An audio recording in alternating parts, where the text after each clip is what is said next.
입주 9년 차를 맞은 서울 성동구의 한 역세권 아파트 단지입니다. 지난달 84제곱미터 아파트가 19억 8천만 원에 거래돼 넉 달 만에 2억 5천만 원이 올랐습니다.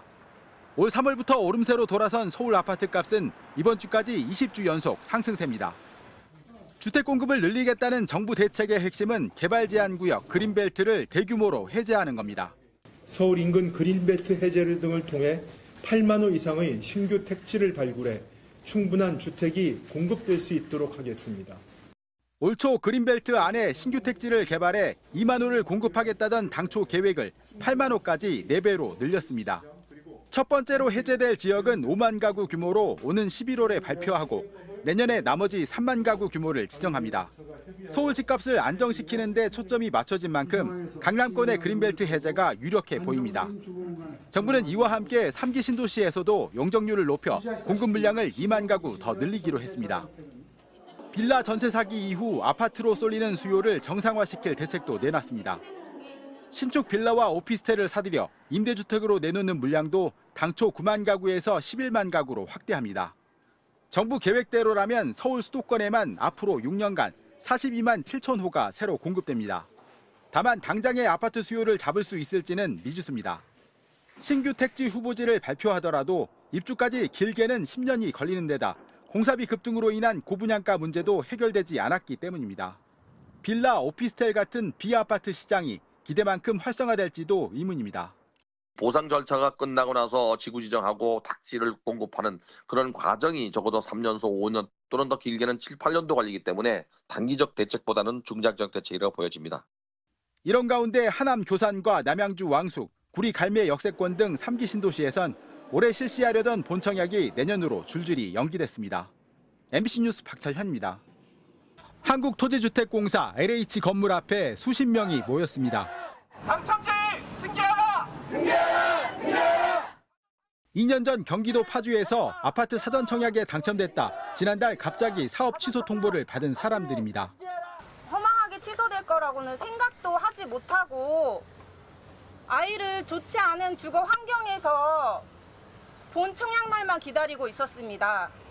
지금까지 이런 식으로 취소된 사전 청약 단지는 1,500가구가 넘습니다.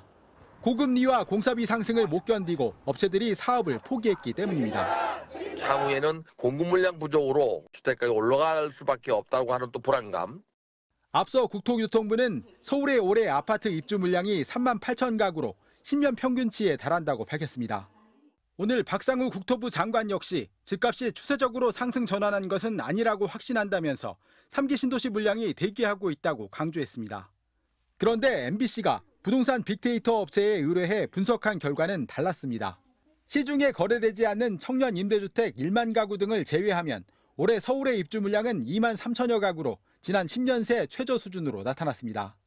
그나마 갈등 끝에 입주를 올해로 미뤘던 둔촌주공 재건축 1만 2천 가구까지 빼면 예년 공급량의 3분의 1 수준에도 못 미칩니다. 역세권 청년 임대 이런 물량들이 포함되어 있는데 그 물량들은 시중에 풀리는 물량이 아니고요. 2025년, 2026년을 거치면서 계속 줄어든다는 데 문제점들이 있습니다. 이번 주 서울 아파트 값은 16주 연속 상승세를 이어갔고 증가폭도 5년 10개월 만에 최고치를 기록했습니다. MBC 뉴스 박철현입니다. 서울 광장동 한강이 보이는 역세권에 고급 아파트 128세대가 들어섭니다. 올 1월 분양을 시작했는데 분양가는 3.3제곱미터에 1억 3,337만 원, 역대 최고 수준입니다. 84제곱미터 아파트 분양가는 최대 44억 원으로 주변 아파트 시세의 3배입니다. 그럼에도 청약 경쟁률은 6대 1을 기록했습니다. 초반에 많이 됐다 보니까 이제 거의 90% 정도 가까이 돼서 없어요. 84는 아예. 경쟁률이 442.3대 1로 올 들어 가장 높았던 강남의 또 다른 아파트 단지입니다. 이곳 분양가 역시 역대 두 번째로 높은 7천만 원에 달했습니다.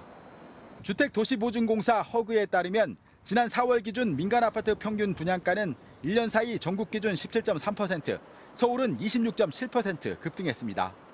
분양가 급등은 공사비 탓입니다.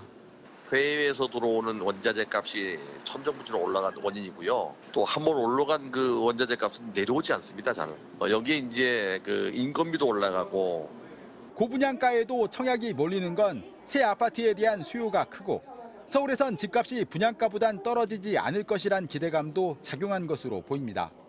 이 때문에 지난해 고분양가 논란으로 계약 포기가 잇따랐던 상도동의 한 아파트 단지도 지금은 계약이 90% 넘게 마무리됐습니다. 지금 이제 5구 타입 같은 경우는 마감이고 7사 타입은 이제 임의 공급 계약 취소분 한 3-4개 정도 있고요. 그렇다고 계속된 분양가 상승을 방치하는 것은 문제입니다. 건설사들이 공사비를 이유로 신규 착공에 나서지 않으면서 향후 3년간 공급 물량이 크게 줄어들 것으로 예상되기 때문입니다. 이는 집값을 안정화하려는 정부의 부동산 연착륙 대책에도 영향을 미칠 수 있다는 우려가 나오고 있습니다. MBC 뉴스 박찬현입니다.